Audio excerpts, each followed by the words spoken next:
Bonjour, je suis heureuse de vous accueillir dans ce nouvel entretien de 30 minutes avec. 30 minutes avec est une série d'entretiens avec des décideurs, des chercheurs, des activistes, des politiques sur des questions d'actualité pour le continent africain. Je suis Dr Rama Saladia et je présente 30 minutes avec. Aujourd'hui, nous sommes en face d'une dame qui est inspirante et que je me demande comment cela se fait que je n'ai pas pu la connaître après tant d'années de recherche dans le secteur des femmes et du foncier, des changements climatiques, etc. Alors, elle a beaucoup œuvré en matière d'autonomisation économique des femmes pour leur assurer leur sécurité alimentaire. Elle a aussi travaillé dans l'agroalimentaire. Elle a travaillé au renforcement des capacités des femmes, mais aussi à développer des stratégies pour faire face au changement climatique. Elle a aussi travaillé dans le secteur pêche et ressources halieutiques et aussi elle a aussi travaillé en matière de renforcement de capacités de leadership et de plaidoyer. Alors, sans plus tarder, je m'en vais vous présenter Madame Fatou Ndoye, qui est notre invitée d'aujourd'hui. Bonjour Madame Fatou, comment allez-vous? Bonjour Rama, je vais bien. C'est un plaisir de vous accueillir dans cette émission. Merci beaucoup d'avoir accepté notre invitation. Alors, on voit derrière vous l'affiche de votre organisation, Suxali Jigéen, Femmes en Marche. On va y revenir un peu plus tard. Mais pour commencer, est-ce que vous pouvez nous parler de votre expérience en matière d'autonomisation des femmes, en matière de changement climatique? Ça fait plus d'une trentaine d'années d'expérience quand même que vous capitalisez. Qu'est-ce qui vous a inspiré à être active dans ce domaine? Merci Rama, et c'est un grand plaisir de vous rencontrer aujourd'hui, moi aussi. Et je m'appelle donc Fatou Ndoye, je suis la coordinatrice et fondatrice de l'association Suxali Jigéen, Femmes en Marche. Mais auparavant, j'ai beaucoup travaillé dans une structure qui s'appelle ENDA-GRAF, et dans lequel j'ai mené des programmes et des projets pour soutenir les femmes dans le domaine de l'autonomisation économique. Mais par ces activités d'autonomisation économique, j'ai plus touché le secteur de la sécurité alimentaire, souveraineté alimentaire. Et je me souviens, il y a plusieurs années, lorsque je démarrais, c'était vraiment avec des femmes qui étaient dans le secteur, dans le milieu populaire, donc qui travaillaient dans la rue presque pour vendre du couscous avec des sachets ou bien du papier en ciment qu'elles secouaient un peu pour faire déguerpir la poussière. Donc, nous avons soutenu ces femmes, nous avons renforcé leurs capacités, aussi bien sur le plan technique, sur le plan professionnel. Et aujourd'hui, ces femmes constituent de véritables chefs d'entreprise. Certaines sont de véritables entreprises là où elles sont. Je peux vous raconter une anecdote en disant que souvent ces femmes travaillaient de façon individuelle. Nous les avons soutenues à se regrouper, à être ensemble. Au début, quand on leur disait 10 kilos par semaine, c'est peu, il faut augmenter. Aujourd'hui, certaines d'entre elles exportent des conteneurs en Europe. Wow! Donc, ça veut dire que si elles y croient, elles peuvent y arriver. Exactement. Et ça, c'est une vraie success story. On est là, on parle de souveraineté alimentaire. Je pense que vous avez vu le terme évoluer. Avant, on parlait de sécurité alimentaire. De plus en plus, dans les mouvements grassroots, comme on dit, la souveraineté alimentaire est le pilier de l'action de ces organisations. Alors, pourquoi avez-vous, vous, senti le besoin de travailler avec les femmes, d'abord? Vous êtes une féministe. Je suis une féministe, je suis même une écoféministe. Écoféministe, exactement. Donc, comment définissez-vous votre écoféminisme? Bon, comment je la définis, c'est que je sais que nous les femmes, nous avons joué un rôle important dans la préservation de l'environnement. Et nous continuons de jouer ce rôle-là. Et c'est pourquoi je vois que si je vois des sœurs qui font ce même travail, je ne peux être être fiers avec elles et de continuer, de mobiliser, d'être ensemble pour aller de l'avant dans ce sens-là. Donc, par rapport à... Bon, il y a beaucoup de gens comment dire, qui rejettent la notion de féminisme, etc. Mais moi, je me dis que bon, il n'y a pas de mal. Je pense que c'est quand même une manière, une façon de voir, une façon de penser qui nous permettent, nous, surtout les femmes qui sommes un peu derrière, de pouvoir vraiment montrer nos capacités et de pouvoir être quand même, être avec les hommes pour pouvoir vraiment revendiquer nos droits. Donc je pense que cette question, il n'y a rien de péjoratif là-dedans. Exactement. Alors comment distingueriez-vous le féminisme de l'écoféminisme? Et surtout vous, votre manière de travailler avec les femmes en milieu rural, en milieu périurbain surtout? Bon, je pense que le féminisme, je peux dire, hein, c'est large. Hein? Donc, tout ce qui est, en tout cas, vision féministe, les droits des femmes, etc. Mais par rapport à l'écoféminisme, je pense que l'accent ici, c'est vraiment le lien, surtout entre la nature, avec la nature. Donc, nous avons toujours combattu ces aspects-là. Si je prends la tradition, par exemple, moi je suis debout et je sais que nos traditionnels, nos ancêtres avaient réservé une place importante aux femmes qui elles-mêmes assurent la sécurité de la communauté par rapport à leur vision traditionnelle. On partait en mer, on versait du lait. C'était pour protéger la biodiversité. Exactement. Et ce rôle-là, c'était les femmes qui jouaient ce rôle-là. Et ça nous permettait aussi de vivre en harmonie avec notre société. Ça nous permettait de vivre en harmonie avec la nature. Mais aujourd'hui, bon, il y a certaines influences qui nous ont poussés à rejeter ces aspects-là. Or, aujourd'hui, nous avons vu, en rejetant toutes ces pratiques, même si ce n'est pas des croyances, mais en tenant compte de ces pratiques-là, on avait pu sauvegarder la biodiversité, on avait pu sauvegarder le lien avec la nature. Voilà. Exactement.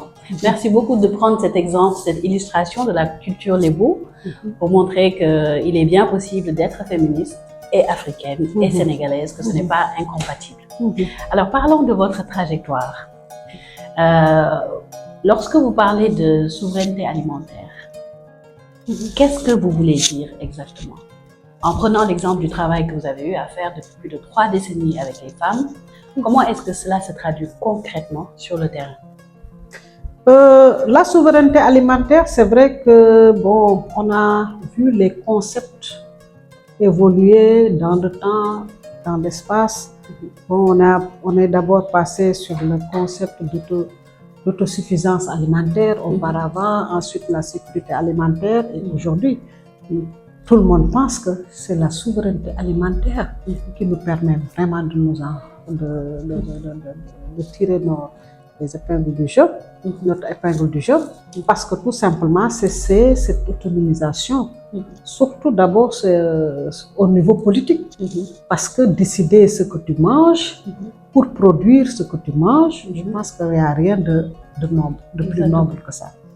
Et je pense que des actions de ce genre, nous avons beaucoup œuvré là-dessus, parce que au moment où je travaillais il y a longtemps, c'était pas le concept même qui était là, mais nous avons voulu montrer qu'il faut valoriser les produits locaux, les ressources locales. Donc, c'était une manière aussi d'être en solidarité avec le monde paysan, parce que si les paysans cultivent, en milieu urbain, on va acheter du riz importé de la Chine ou de l'Indochine, c'était pas une solidarité. Et c'est dans ce cadre-là que nous avons soutenu les femmes qui sont en milieu urbain, les femmes qui sont dans les autres régions, pour renforcer les techniques de transformation. Et c'est en renforçant ces techniques de transformation, ces femmes sont en lien avec les producteurs. Et aussi et surtout permettre aux consommateurs d'avoir des produits de qualité, des produits sains. Et donc c'est comme ça que nous avons en tout cas dans notre temps, au moment où ces notions de souveraineté alimentaire n'existaient pas. Mais nous avons pris le cap de travailler sur cette question-là, qui est vraiment une question de souveraineté alimentaire. Exactement. Et donc, vous venez de définir, en fait, que c'est le panier de la ménagère, ce panier fictif dont on parle tellement, qui a été au centre de vos préoccupations depuis le début. Que ce soit en travaillant avec les productrices, les transformatrices, mais aussi les restauratrices. L'autre aspect important de votre travail. Parlez-nous maintenant de votre travail sur le changement climatique. Je pense que vous avez été à l'origine de plusieurs initiatives, et ça a été un peu méconnu. On y reviendra. Le projet Femmes et Coquillages. Vous avez été à l'initiative de ce projet-là en 2004 avec les femmes du Delta. Quelles ont été les actions que vous avez mises en place et quelle est la motivation de ce projet? Oui, c'était un projet que nous avons eu à développer avec l'appui de la FIBA, c'est la Fondation internationale du Mandarga, donc qui nous avait sollicité pour qu'on mette en œuvre ce projet-là. Ce projet était justement mené en zone insulaire, notamment les villages de Dionewar, Niodior, Falia, mais aussi à Fadiout. Voilà, donc c'était d'abord de voir. Il y avait une démarche, une recherche participative pour voir comment les femmes mettaient en place des systèmes de préservation des ressources conchylicoles, les techniques de jachère, les techniques de, comment dirais-je encore, de repos biologique, etc. Dans la tradition, nous avons eu à valoriser ces activités-là, mais aussi en collaboration avec l'IRD, l'Institut de recherche le développement, nous avons mis en place un système de suivi donc, qui permettait aux femmes de trier, de sélectionner les espèces immatures pour les laisser se grossir, etc. Et de permettre aux femmes aussi de collecter les ressources, les grosses ressources, pour pouvoir les mettre donc, sur le marché. À partir de là aussi, nous avons soutenu tout ce qui est proche de préservation de l'environnement à travers les actions de reboisement, mais surtout les actions d'ensemencement d'arches, mais aussi des activités ostréicoles pour diversifier les activités en tout cas la possibilité d'accès à des revenus décents pour les femmes. Au-delà de ça aussi, nous avons vu qu'en fait dans cette zone, il y avait beaucoup de ressources, notamment les ressources forestières montagneuses, telles que les ditars, les bouilles, etc., qui étaient vraiment sous-valorisées, parce que la majorité des femmes s'orientaient vraiment vers les ressources conchylicoles, c'est-à-dire tout ce qui est coquillage et autres, et elles transformaient, elles vendaient.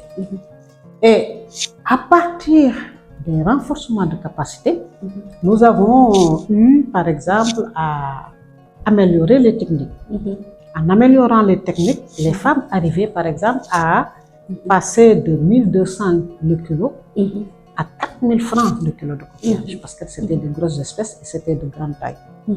L'autre aspect aussi, avec les ressources forestières, elles ont pu travailler sur la transformation des sirops, des confitures et autres, ce qui leur permettait aussi d'avoir des revenus décents en période de repos biologique.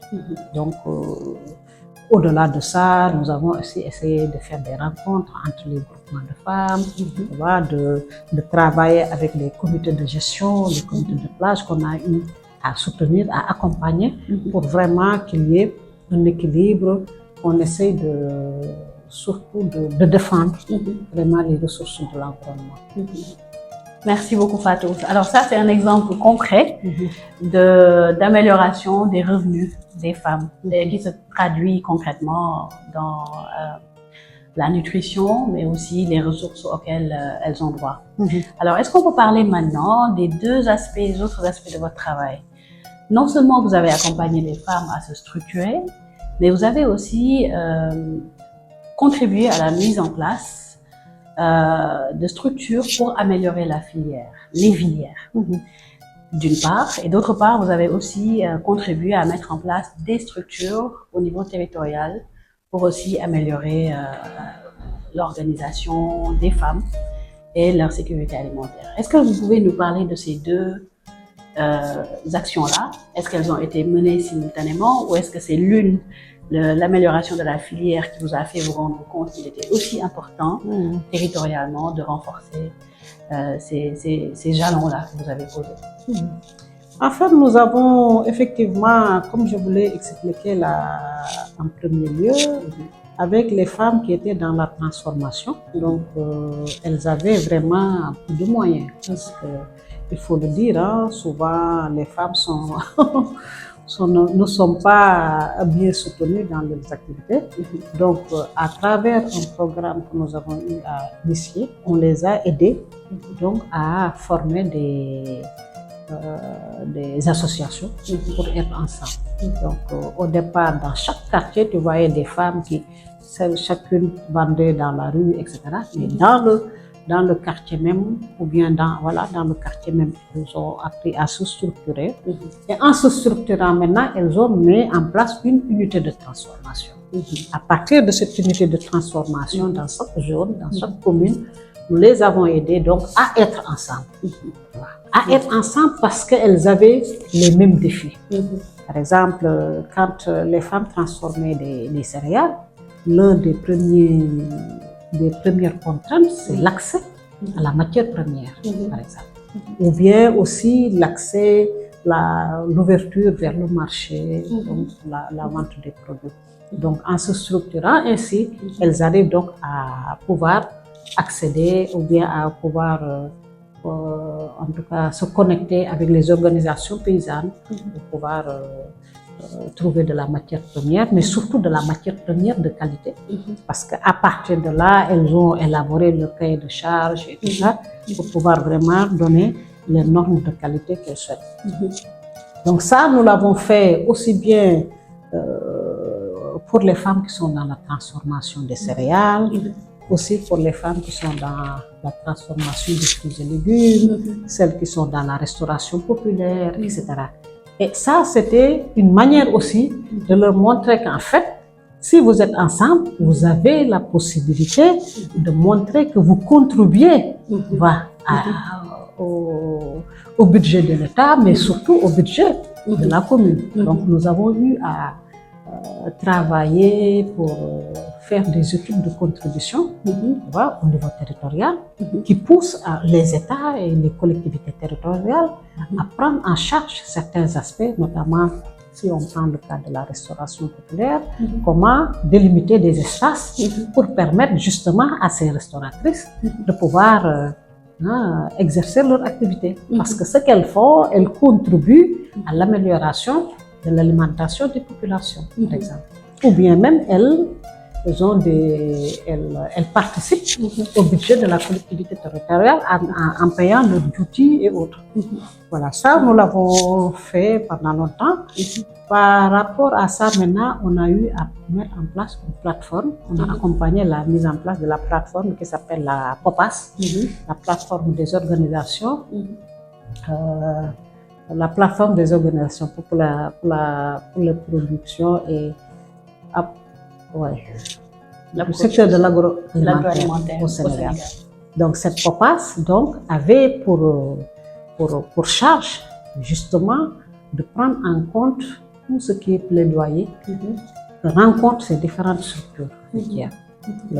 Donc cette plateforme était là, elle avait comme regroupement donc les femmes qui sont dans la transformation, la restauration, les produits laitiers, etc. Et à partir de cette plateforme maintenant, elles ont pu quand même, par exemple, travailler, elles avaient comme objectif surtout la question de la certification de leurs produits, etc. Et par la suite aussi, dans le cadre de la pêche aussi, nous avons eu à soutenir aussi dans ce domaine-là les femmes ce qui nous a surtout poussé à mettre en place ce REFEPAS, ce réseau.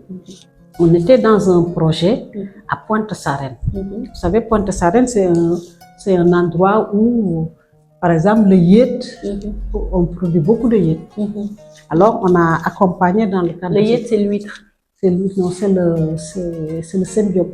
Oui. L'huître, c'est le yokos. Yokos, exactement. Voilà. C'est juste pour traduire. Pour voilà.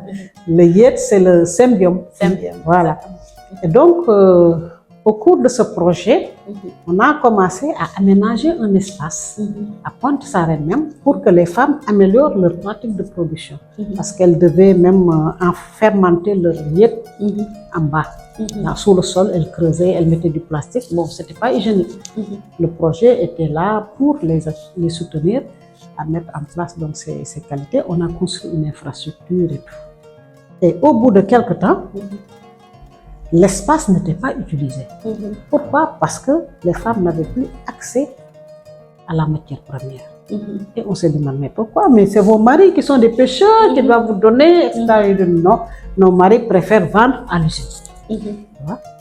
Alors, on s'est rendu compte que dans la zone, il y avait vraiment beaucoup d'entreprises, d'usines qui commencent à s'installer. On parle aujourd'hui de ces farines de poisson. Nous avons été les premières en 2009 à parler de ces questions-là.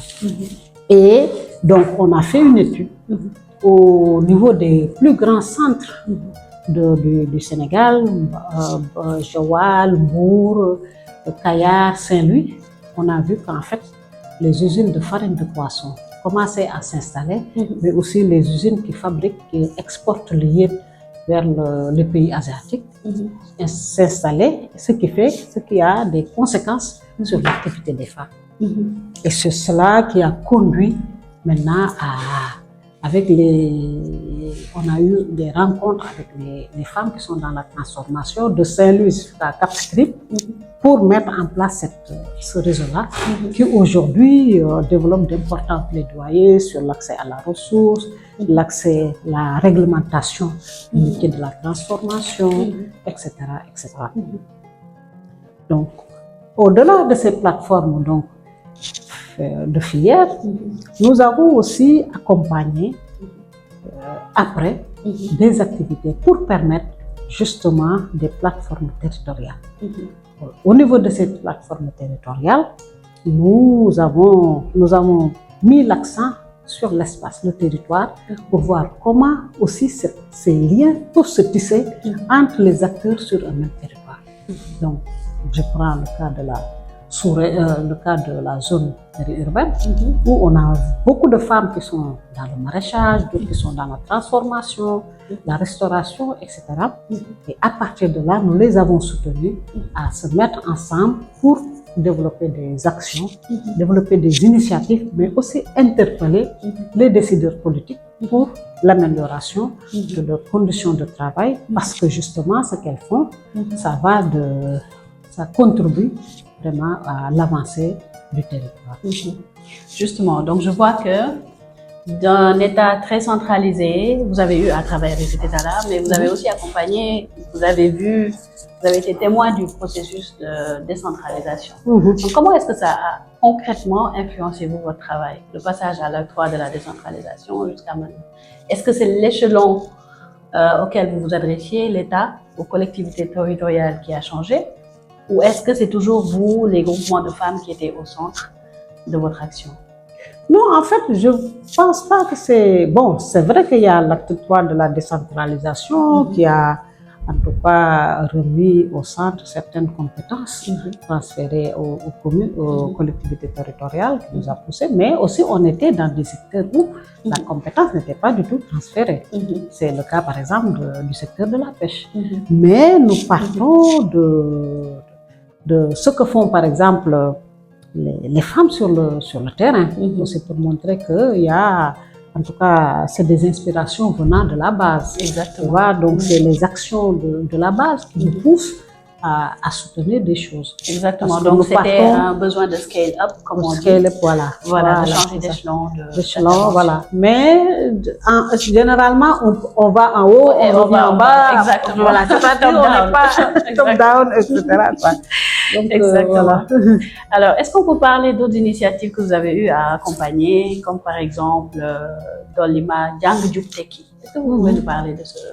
Bon, ça, c'était une initiative qu'une équipe d'ENDA avait accompagnée, c'est-à-dire pour faciliter l'amélioration de l'alimentation à l'école. Donc, à partir d'une recherche, d'une étude que nous avons travaillé avec des ONG de la place, etc. Et ce qui est sorti de cette étude-là, c'est que beaucoup d'enfants vont à l'école sans manger le matin. Et le soir, ils n'avaient pas mangé. Donc, c'était un seul repas à midi. Après, l'enfant... Voilà. Et aussi, l'étude avait montré qu'il y a beaucoup de carences en termes au plan nutritionnel. Donc, surtout les carences en iode, en zinc, etc. Ce qui a poussé donc à mettre en place un programme qui était en collaboration avec une entreprise de la place pour permettre d'améliorer la qualité des produits et proposer aussi des produits aux élèves.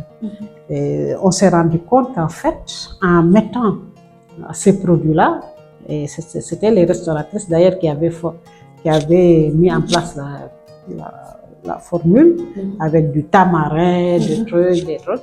Mais les enfants appréciaient beaucoup.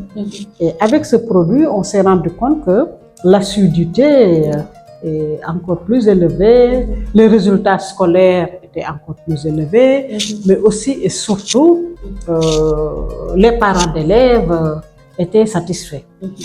Donc, mais le problème qui se pose, c'est la prise en charge comment dirais-je encore, du produit, parce qu'il fallait participer. Il y avait la collectivité territoriale qui devait prendre en charge, les parents, etc. Mais finalement, l'entreprise aussi devait amener un produit.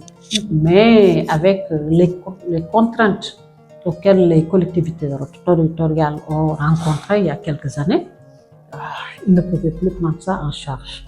Mais l'essentiel, on avait montré un peu les pistes. Tu vois? Et ça, c'est il y a quelques années. Et je pense que ces expériences-là doivent être renouvelées, soutenues, renforcées. Mais ce qu'il faut noter dans ces initiatives, c'est que toujours les femmes sont au centre de tout ça, notamment la production, la distribution des produits à l'école, etc. Donc justement, vous nous permettez une belle transition pour parler de Suxali Jigéen. Donc vous vous êtes rendu compte au terme de cette trentaine d'années d'expérience sur le terrain qu'il y avait un besoin de pérenniser ces actions que vous aviez démarrées avec ENDA.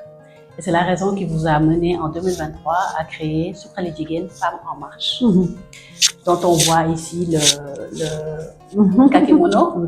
Est-ce que vous pouvez nous parler de Suxali Jigéen? Qu'est-ce qui a fait que vous avez ressenti le besoin de la mettre sur place, cette association? Et quels sont vos objectifs? Bon, comme je vous ai dit, Suxali Jigéen est une organisation que nous avons mis en place depuis 2 ans.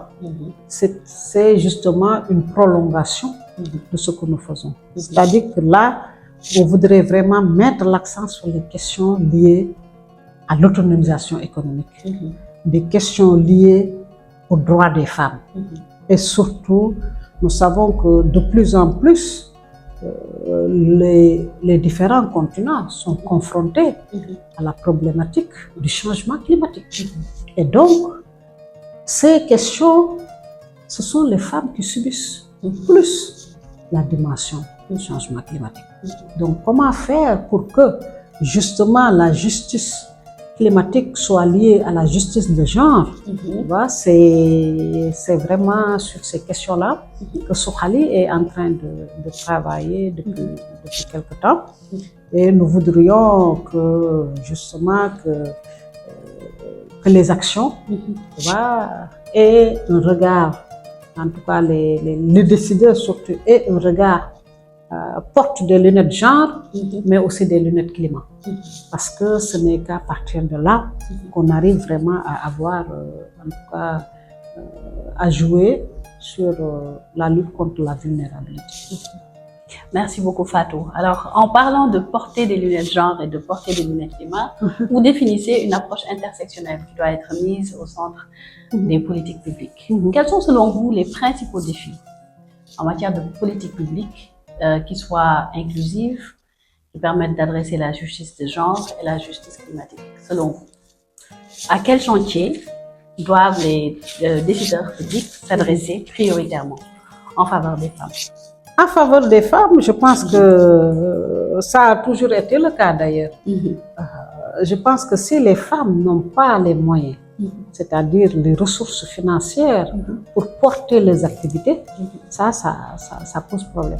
Et souvent, nous avons vu que elles ont développé d'énormes initiatives. Vous voyez, les calbasses, les nyatikabi, tout que les femmes font. C'est parce que justement, elles n'arrivent pas à obtenir les moyens qu'il faut. Mais on ne peut pas parler de justice climatique sans parler de la transition énergétique. Exactement. Et ça, c'est au cœur des actions des femmes. Bon, là, en ce moment, nous développons un projet qui s'appelle Fêter, même femmes engagées pour la transition énergétique de l'eau, que nous développons en milieu urbain et à Dakar, et au delta du Saloum, justement pour permettre aux femmes d'avoir des équipements sobres en carbone. C'est quoi? C'est des congélateurs, des moulins, etc. Ces équipements-là leur facilitent justement la transformation, parce que, qu'il faut le dire, l'énergie, l'électricité coûte très cher. Si on est dans un milieu urbain, on transforme, ça greffe le budget. Donc, à partir donc, de ces équipements-là, ils arrivent vraiment à répondre à leurs besoins. Donc, il y a ça. L'autre aspect aussi, c'est surtout la participation dans les instances de décision. Quand on parle de l'instant de décision, c'est surtout de l'instant de décision là où on parle des questions de climat. Par exemple, lors des COP, il faudrait que les femmes participent davantage dans les négociations pour parler des élus, qu'on soit renforcés, etc. Donc, je pense que ce sont sur ces questions-là qu'il faudra surtout mettre le pas et aussi et surtout sensibiliser aussi les femmes sur les politiques climat.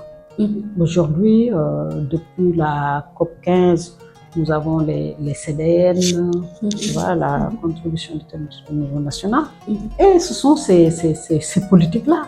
Les acteurs doivent savoir, parce que c'est la contribution de l'État. Et la contribution de l'État ne peut pas épargner les actions que les gens mènent sur le terrain. En termes de reboisement, par exemple, tu vois, les femmes, chaque année, reboisent des milliers et des milliers de kilomètres. Donc, il faut qu'on capitalise ça pour le verser dans la contribution de l'État. Donc, je pense qu'il y a beaucoup de choses encore. Et aussi, et surtout aussi, renforcer et améliorer, en tout cas, mettre en exergue les connaissances traditionnelles. Parce que nous avons beaucoup de connaissances traditionnelles.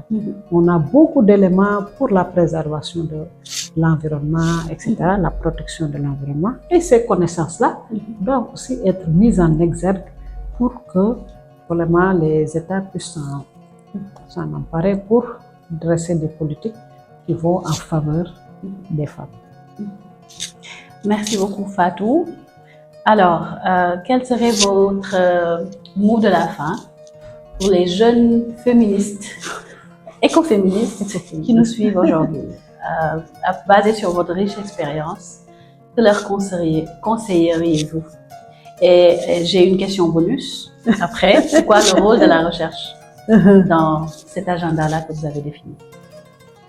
Ok, donc d'abord pour les jeunes écoféministes, je pense que en tout cas ils ont encore beaucoup de du pain sur la planche, je veux dire. Tu vois, il y a beaucoup de choses à faire. Donc, on est dans un environnement, dans un monde qui tourne. Donc, si on doit penser à l'avenir de nos enfants, il faudrait dès maintenant qu'on s'engage davantage. Il faut que les jeunes s'engagent pour cette dimension écoféministe, mais aussi sur cette dimension environnement de manière générale. Donc ça, heureusement d'ailleurs qu'on voit des jeunes qui sont sur cette lancée-là, et c'est réconfortant aussi. Franchement, c'est réconfortant parce que le monde va mal. Et il faut garder l'espoir et tourner les choses. Donc... Merci beaucoup. Alors, qu'en est-il de la recherche? De la recherche-action. Ah, la recherche-action. Ah, la recherche-action, elle est centrale. Moi, je me dis que sans la recherche-action, on ne peut pas avancer. Parce que moi, toutes les actions dont je t'ai parlé là, c'est basé sur la recherche-action, la démarche qui met l'acteur au centre du processus. Et à partir de là aussi, se baser sur ses connaissances, sur ses solutions, ses propositions pour l'améliorer. À partir de là, aussi de former les acteurs. Moi, je pense que c'est important. La recherche-action doit être la base de tout. Le centre, elle doit être au centre de tout. Merci beaucoup Fatou d'avoir généreusement participé à votre expérience, vos connaissances, vos projets aussi, ce qui marche, ce qui est urgent avec nous. C'était un réel plaisir de nous entretenir avec vous. Merci de nous avoir aussi accueillis dans vos locaux et pour l'excellent café que vous nous avez servi. C'est un plaisir et nous espérons que votre cri de cœur, que ce soit aux décideurs politiques ou en direction des jeunes féministes, seront entendus. Merci. Merci infiniment et à très bientôt pour un nouvel épisode de 30 minutes avec.